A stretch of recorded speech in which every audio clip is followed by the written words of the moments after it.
ప్రార్థన చేసుకుందామండి. ప్రార్థన చేసుకుందాం. మహాపరిశుద్ధుడు, ప్రేమ నమ్మకం కలిగిన మా తండ్రి, మీ ఉన్నతమైన ఘనమైన శ్రేష్టమైన నామానికి, మీ ప్రియకుమారుడు మా అందరికీ లోకరక్షకుడైన క్రీస్తు యేసు వారి పరిశుద్ధమైన నామములో కృతజ్ఞతాస్తుతులు చెల్లిస్తూ ఉన్నాను తండ్రి. మా తండ్రి అయిన దేవ, మీ గ్రంథంలో నుంచి కొన్ని విలువైన మాటలు మీ పిల్లలకు వివరించడం కొరకు సిద్ధపడుతుండగా సమయోచితమైన జ్ఞానాన్ని నాకు అనుగ్రహించండి. నీ పిల్లలు కేవలము వినేవారుగా ఉండి మోసపోక, విత్తపడుతున్న మాటలో ఉన్న సత్యాన్ని ప్రతి ఒక్కరూ కూడా అర్థం చేసుకుని గ్రహించటానికి తగినటువంటి జ్ఞానాన్ని నీ పిల్లలకు అనుగ్రహించి నడిపించమని, మా తండ్రి ఈ ఆరాధన ముగిసే వరకును కూడా ఎలాంటి అల్లరను ఆటంకమును లేకుండా మీ కృప చొప్పున జ్ఞానము చొప్పున మమ్మల్ని అందరినీ కూడా ఆదరించి నడిపించమని క్రీస్తు యేసు వారి పరిశుద్ధమైన నామములో ఈ ప్రార్థనా విన్నపములన్నీ కూడా అడిగి వేడుకొనుచున్నాము తండ్రి, ఆమేన్. క్రీస్తునందు చేరవచ్చినటువంటి ప్రియులైన దేవుని పిల్లలందరికీ ప్రభు అయిన యేసుక్రీస్తు వారి పేరట నా ప్రత్యేకమైన వందనాలు తెలియజేస్తూ ఉన్నాను. అలాగే ఇంత మంచి సమయాన్ని మనందరికీ అనుగ్రహించి తన గ్రంథంలోంచి కొన్ని విలువైన మాటలు నేర్చుకోవడానికి ఇంత గొప్పదైన భాగ్యాన్ని మనకు అనుగ్రహించిన తండ్రి అయిన దేవునికి ప్రభు అయిన క్రీస్తు వారి పేరట నా కృతజ్ఞతాస్తుతులు చెల్లిస్తూ ఉన్నాను. ప్రియులరా, పరిశుద్ధ గ్రంథంలో నుంచి లేవియాకాండం 20వ అధ్యాయము 26వ వచనాన్ని ఒకసారి మనం చదువుకుందాం. లేవియాకాండం 20వ అధ్యాయం 26వ వచనం. మీరు నాకు పరిశుద్ధులై ఉండవలెను, యెహోవాను నేను పరిశుద్ధుడను, మీరు నావారై ఉండునట్లు అన్యజనులలో నుండి మిమ్మును వేరుపరచితిని. సందర్భం జాగ్రత్తగా ఆలోచిస్తే ఎవరిని గూర్చి ఎవరు మాట్లాడుతున్నారు అని అంటే, ఇశ్రాయేలీలను గూర్చి తండ్రి అయినటువంటి దేవుడు మాట్లాడుతున్నాడు. అంటే నేను పరిశుద్ధుడను కనుక మీరు కూడా పరిశుద్ధులుగా ఉండాలి. కనుక ప్రత్యేకించబడినటువంటి వారు మీరు. ఎక్కడి నుంచి ప్రత్యేకించబడ్డారు అనే పదాన్ని వాడాడు అని అంటే, అన్యజనులలో నుంచి మిమ్మల్ని ప్రత్యేకపరుచుకున్నాను కనుక ప్రత్యేకంగా ఉండాలి మనం. అర్థమైందండి?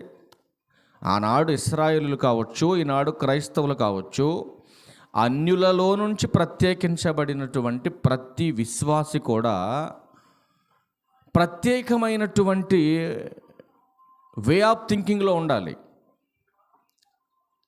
సమాజంలో బ్రతుకుతున్నప్పుడు తమకు నచ్చినట్టుగా అజ్ఞానంగా బ్రతికినటువంటి ప్రతి విశ్వాసి దేవుని యొక్క వాక్యము చేత ప్రత్యేకించబడిన తర్వాత ఇక నుండి చేయబడుతున్నటువంటి ప్రతి క్రియ కూడా లేఖనానుసారమైనటువంటి భావజాలాలతో ఉండాలి. ఈరోజు సంఘాల్లో చేస్తున్నవన్నీ కూడా లోకానికి కనెక్ట్ అవుతున్నాయి అని అంటే, సంఘంలోకి ఏమొచ్చేసింది? సంఘములోకి లోకం వచ్చేసింది. సంఘము లోకంలో ఉండొచ్చు కానీ లోకం సంఘంలో ఉండకూడదండి. మీరు ఆలోచన చేయండి. అందుకే పరిశుద్ధ గ్రంథంలో చాలా స్పష్టతతో కూడినటువంటి భావజాలాలు గ్రంథంలో రాయించాడు తండ్రి అయినటువంటి దేవుడు. ప్రభు అయిన క్రీస్తు వారు కూడా ఎన్నో విలువైనటువంటి మాటలు ఈ సమాజానికి నేర్పించాడు. ఆ తర్వాత అపోస్తుడైనటువంటి పౌలు గారు కావచ్చు, అపోస్తులు కావచ్చు, ఎన్నో ప్రాముఖ్యమైనటువంటి హెచ్చరికలు సంఘానికి చేసినట్టుగా మనకి పరిశుద్ధ గ్రంథంలో కనపడుతుంది.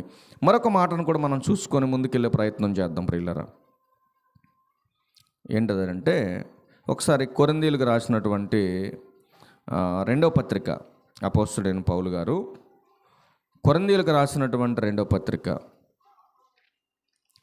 అధ్యాయము 2 వచనం 17. అపోస్తుడైన పౌలు గారు కొరింథీయులకు రాసినటువంటి 2వ పత్రిక 2వ అధ్యాయం 17వ వచనంలో, కావున ఇట్టి సంగతులకు చాలిన వాడెవడు? మేము దేవుని వాక్యమును కలిపి చెరిపెడు అనేకుల వలె ఉండక. అండర్లైన్ చేసుకోండి ఆ మాట మీరు. దేవుని వాక్యమును కలిపి చెరిపెడి అనేకుల వలె మేము ఉండక అంటున్నాడు. అంటే పౌలు గారు సంఘానికి బోధించేటటువంటి ఆ కాలానికే సువార్త ఏం జరుగుతుంది? కలిపి చెరిపేటటువంటి బోధకులు పౌలు గారు ఉన్నటువంటి కాలంలోనే తయారయ్యారు. జాగ్రత్తగా మీరు అర్థం చేసుకోవాలి. ప్రతి విషయాన్ని కూడా చాలా స్పష్టంగా వాక్యాధారంగా మీకు చూపిస్తాను, జాగ్రత్తగా నేర్చుకోండి. ఎందుకంటే ఈ విషయాన్ని మీకు ఎందుకు చూపిస్తున్నానంటే, మోసపోతే నష్టపోయేది ఎవరండి? మోసపోతే నష్టపోయేది ఎవరు? ఇప్పుడు చెప్పేవాడు ఏం చెబుతున్నాడో వినేవాడికి అవగాహన లేదనుకోండి, ఖచ్చితంగా మోసపోతావు. అంతేనా? ఈ సమాజంలో ఎన్నో సందర్భాల్లో ఎన్నో విషయాల్లో మోసపోయి ఉంటారు. ఈ విషయంలో చాలామంది క్లారిటీ ఉంటుంది, అవునా కదా? అలాగే వస్తువుల విషయంలో మోసపోతే పాడైపోయిన తర్వాత మరి ఇంకోటి కొనుక్కోవచ్చు, అర్థమైందండి? కానీ వాక్యం దగ్గర గనక నువ్వు మోసపోతే జీవితమే నష్టంలోకి వెళ్ళిపోతుంది, యాతనకరమైనటువంటి అగ్నిలోకి జారిపోతుంది. రోగం వచ్చినటువంటి వ్యక్తి సరైన వైద్యం తీసుకోలేదనుకోండి, చస్తాడా బ్రతుకుతాడా? చచ్చిపోతాడు.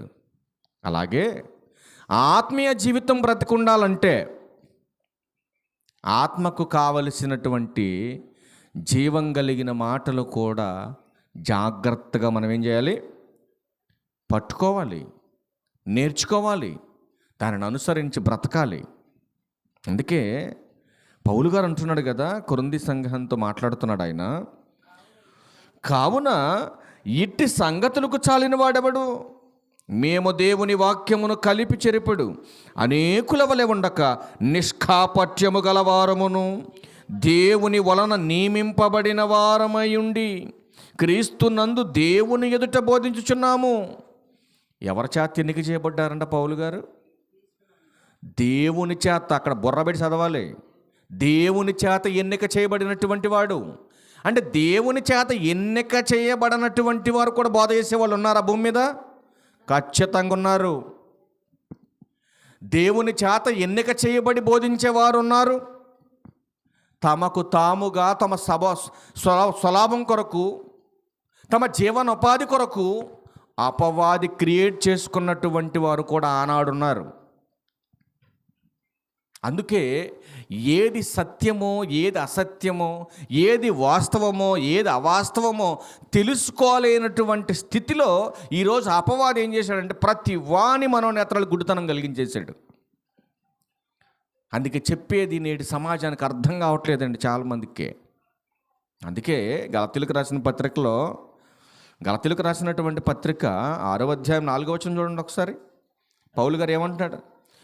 ఎవడైనా చూడండి, ప్రతి వాడును తాను చేయు పనిని పరీక్షించి చూసుకోవాలి. ఎవరు ఏ పని చేసిన క్రైస్తవులు నేను చేస్తున్నటువంటి పని వాక్యానుసారమా కాదా అని ఏం చేయాలని చెప్తున్నాడు పౌలు గారు గలతీ సంఘానికి? పరీక్షించుకోవాలి, లేదంటే పోతావు. నువ్వు చేసే పని ఏ పని, అది దేవుని చిత్తమా కాదా, దేవుని సంకల్పమా కాదా, ఇది చెయ్యొచ్చా చేయకూడదా? వాక్య విరుద్ధమైనటువంటి భావజాలాలు గనక మనం చేస్తే ఖచ్చితంగా పోతారంటుంది బైబిల్. అందుకే ఏం చెబుతుందంటే ప్రతి వాడును తాను చేయు పనిని పరీక్షించి చూచుకొనవలెను, అప్పుడు ఇతరులను బట్టి కాక, ఏమంటారు చూడండి, తనను బట్టియే అతనికి అతిశయం కలుగును. నువ్వు చేసేది వాక్యానుసారం అయితే వెరీ గుడ్ అంటున్నాడండి పౌలు గారు. నువ్వు చేసేది వాక్యానుసారం కాకపోతే నువ్వు చస్తావంటున్నాడు. మరి పరీక్షించుకోమన్నాడు. ఎలా పరీక్షించుకోవాలి? గూగుల్లో కొట్టి పరీక్షించుకోవాలా? లేకపోతే ఏ ప్రాంతానికి వెళ్ళి పరీక్షించుకోవాలి? చెబుతున్నాడు ఎక్కడ పరీక్షించుకోవాలో. యాకోబు గారు రాసిన పత్రిక చూడండి, ఎలా పరీక్షించుకోవాలి. నేను చేస్తున్న పని అది పరీక్షింపబడాలి. ఎలా పరీక్షించుకోవాలి? యాకోబు గారు రాసిన పత్రిక 1వ అధ్యాయం 22వ వచనం, మీరు వినువారు మాత్రమై ఉండి మోసపోతే, మిమ్మును మీరే మోసపోతే. ఎంత క్లారిటీగా ఉందో బైబిల్ చూడండి.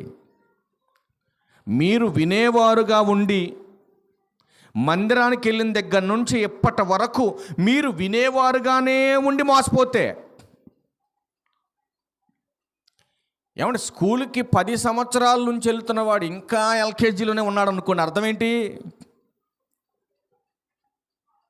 అర్థం ఏంటండి? వాడి చదువు ఎక్కట్లేదని తప్పు చెప్పేవాడదంటారా? తప్పు చెప్పేవాడుదా? వెళ్ళే స్టూడెంట్కి మిగతా పిల్లలంతా బాగానే ఉన్నారు, మిగతా వాళ్ళంతా 10th క్లాస్కి వెళ్ళిపోయారు. కానీ 10 సంవత్సరాలు అయినా నీ కొడుకు అదే ఎల్కేజీలో ఉన్నాడు అనుకోండి, అర్థం ఏంటి? వాడితో పాటు ఉన్న వాళ్ళందరూ కూడా ముందుకెళ్ళిపోయారు. కానీ ఈడే సంవత్సరం వెళ్ళినా అక్కడే ఉంటాడు, అర్థం ఏంటి? ఈడికి చదువు ఎక్కట్లేదని, ఈడొక పెద్ద వేస్ట్ అని. ఎన్ని సంవత్సరాలు మందిరానికి వెళ్ళినా అసలు బైబిల్లో ఏముందో మనకు అర్థం కావట్లేదు అనుకోండి, మన బ్రతుకు మారుద్దా? చస్తే పరలోకం పోతామా? అందుకే ప్రవర్తన మారలేదు క్రైస్తవ్యానికి. ఏం మారిందండి? మీరు ఆలోచన చేయండి. అందుకే వాక్యం ఏం చెప్తుందంటే, నాయనా నువ్వు చేసేటటువంటి పని పరీక్షింపబడాలి, నువ్వు పరీక్షించుకోవాలి దాన్ని. నేను చేస్తున్నటువంటి పని వాక్యానుసారమా కాదా, ఇది ఇప్పుడు నేను చేయొచ్చా చేయకూడదా అనేది క్యాలిక్యులేషన్ దేంతో చేసుకోమన్నాడు తెలుసండి? వాక్య ప్రకారం. నువ్వు చేసే ప్రతి ప్రవర్తన వాక్యానుసారంగా ఉండాలి. కింద పల్లెల్లో ఉన్నటువంటి సంఘమైన, పట్టణాల్లో ఉన్నటువంటి సంఘమైన, అది 10 మంది ఉన్న సంఘమైనా, లక్షలాది మంది ఉన్న సంఘమైనా సరే, వాక్యానుసారమైన ప్రవర్తనతో ప్రవర్తిస్తేనే, వాక్యానుసారమైన పని చేస్తేనే పరలోకం పోతాం. అది ఒకవేళ ఒకడికి నచ్చినా నచ్చకపోయినా, ఇక్కడ కావలసింది మనుషులు మెప్పు కాదండి. మనుషులు మెప్పు అవసరమా? మత్తయి వార్త 6:1 చూడండి. మనుషులు మెప్పు ఎవరికి కావాలండి? వాక్యం చూడండి ఏం చెప్తుందో. మత్తయి వార్త 6:1 చూడండి. యేసుక్రీస్తు ప్రభు వారు ఎంత స్పష్టంగా చెప్తున్నారు చూడండి. మనుషులకు కనబడవలెనని వారి ఎదుట మీ నీతి కార్యం, అంటే మీ పని చేయకండి. మనుషులు కనబడాలని, మనుషులు పొగడాలని, మనుషులు గొప్పలుగా మనల్ని చెప్పాలని ఈరోజు వాళ్ళ ముందు మీరు చేయకండి. ఎంత స్పష్టంగా మాట్లాడుతున్నాడు యేసుక్రీస్తు ప్రభు వారు. మనుషులకు కనబడవలెనని వారి ఎదుట మీ నీతి కార్యములు చేయకుండా జాగ్రత్త పడండి. చాలమ్మా. మనం చేసేటటువంటి కార్యాలు, మనం చేస్తున్నటువంటి భక్తి ఈ సమాజానికి కనబడాలని చేయొద్దు. మరి ఎవరికి కనపడాలి? పరలోకమందున్న తండ్రి కనపడాలి. పరలోకమందు ఉన్నటువంటి తండ్రి మనల్ని ఎరగాలి. ఈ సమాజం గుర్తిస్తే ఏంటి, గుర్తించకపోతే ఏంటి? అందుకంటే యేసుక్రీస్తు ప్రభువారు, మీకున్నటువంటి నీతి, మీకున్నటువంటి భక్తి మనుషుల ఎదుట ప్రవర్తిస్తే అది వ్యర్థమంటుంది గ్రంథం. కానీ నేడు క్రైస్తవ్యం చేస్తున్నటువంటి అనేకమైన పనులను గురించి మనం చాలా జాగ్రత్తగా ఆలోచన చేయాలి. మోసం చేస్తుంది అపవాది, మోసపోతుంది క్రైస్తవ్యం. కనుక ఏ రీతిగా అపవాది మోసం చేస్తున్నాడో, ఏ రీతిగా మోసగించబడుతుందో క్రైస్తవ్యం, మనం జాగ్రత్తగా లేఖన ఆధారంతో మనం పసిగట్టలేకపోతే పతనంలోకి వెళ్ళిపోతాం. ప్రియమైన దేవుని వర్లారా, మీరు ఆలోచించండి. ఆత్మీయ జీవితం ఏమండి అంధకారంలోకి వెళ్ళిపోతుంది. వెలిగించడానికి ప్రభు వచ్చాడని వాక్యం చెప్తుంది. కానీ వెలుగులోనే ఉన్నామనుకుంటూ ఏ సంబంధులుగా బ్రతుకుతున్నారు? చీకటి సంబంధులుగా బ్రతుకుతున్నారు. ప్రభు అంటున్నారు, కానీ ప్రవర్తన మారనటువంటి భక్తి చస్తే పరలోకం వస్తుందా? మీరు ఆలోచించండి. అందుకే ప్రియమైన దేవుని వర్లారా, లేవ్యాకాండంలో ఒక మాట చెప్పాడంటే చాలా బాగుంటుంది అన్నమాట. లేవ్యాకాండం 20:8 లేవ్యాకాండం 20:8 మీరు నా కట్టడలను ఆచరించి ఏం ఆచరించాలి? లోకంలో ఎన్నో ఆచారాలు ఉన్నాయి ప్రియమైన దేవుని వారు గమనించండి.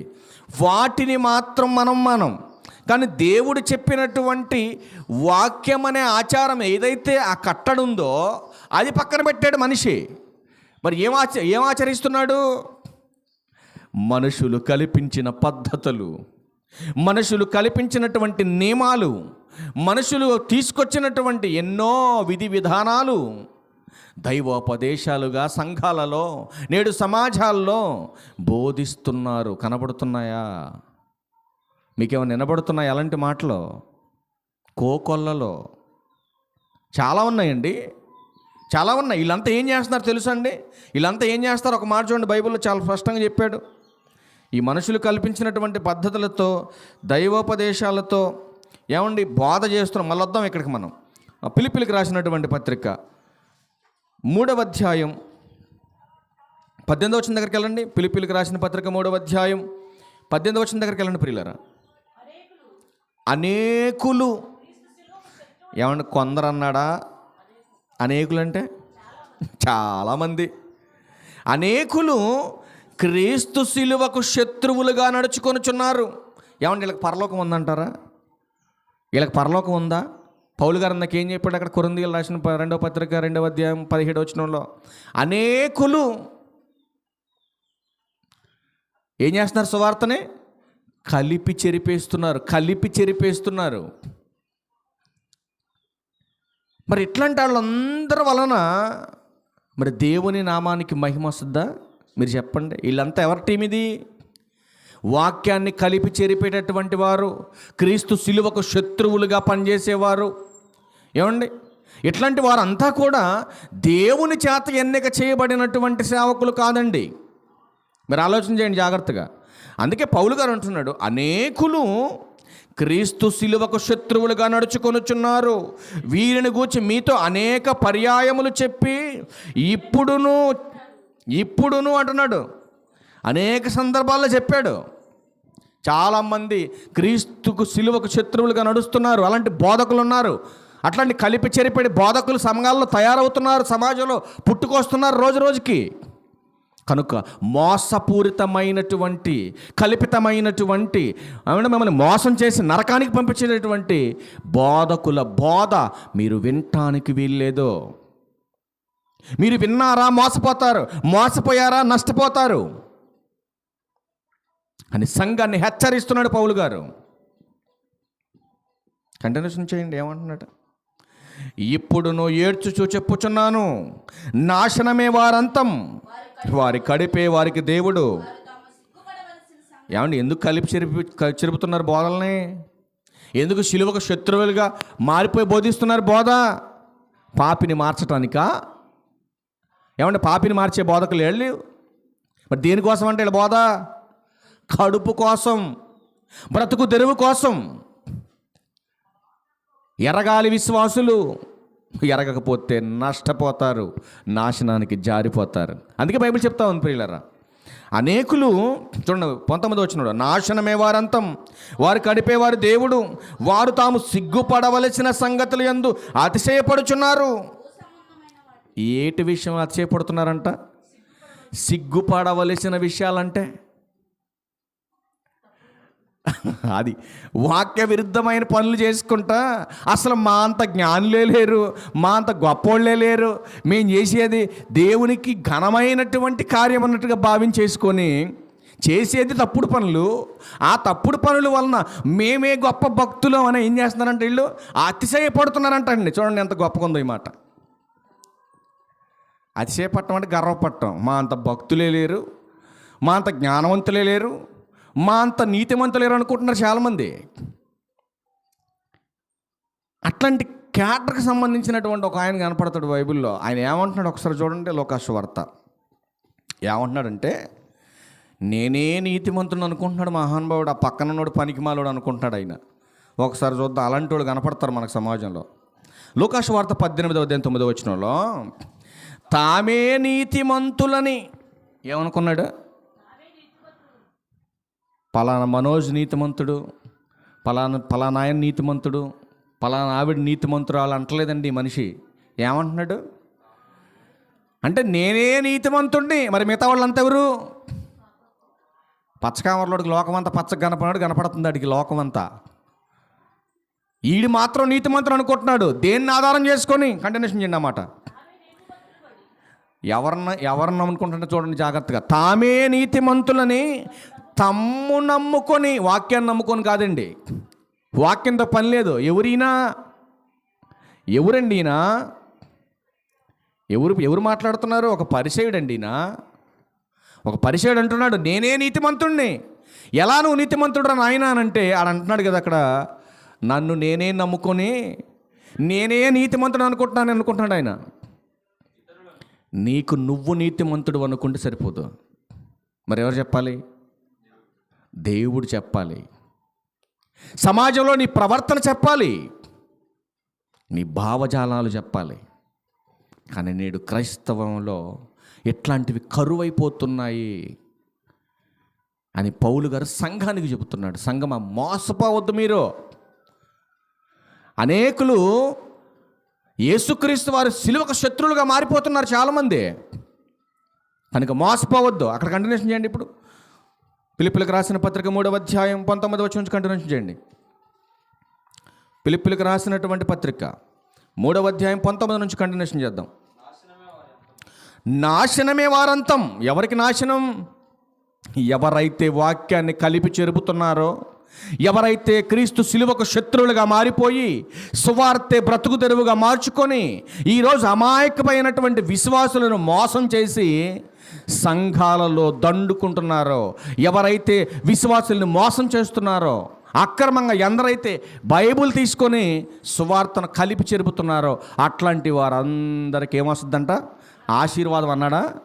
ఏమొస్తుందంట? వాళ్ళకి నాశనమే వారి అంతం అన్నాడు. ఎందుకు నాశనం? వాళ్ళకి కంటిన్యూషన్ చేయండి.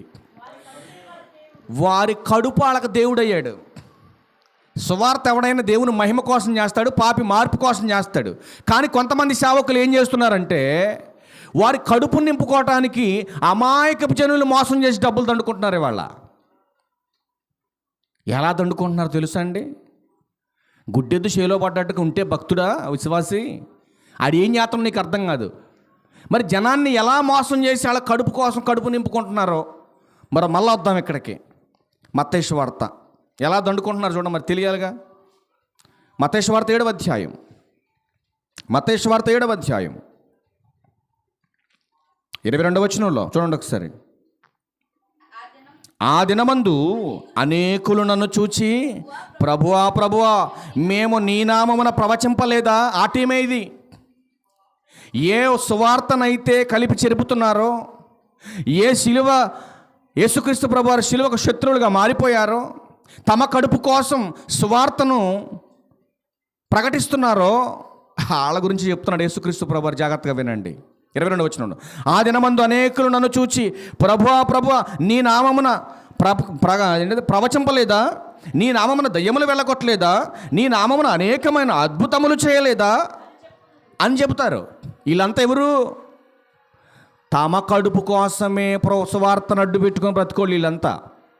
దేవుని మహిమ కోసం చేసేవాళ్ళు కాదు వీళ్ళంతా.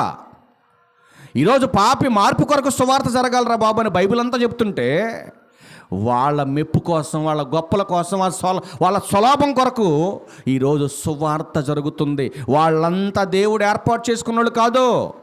నువ్వు ఎరగాలి.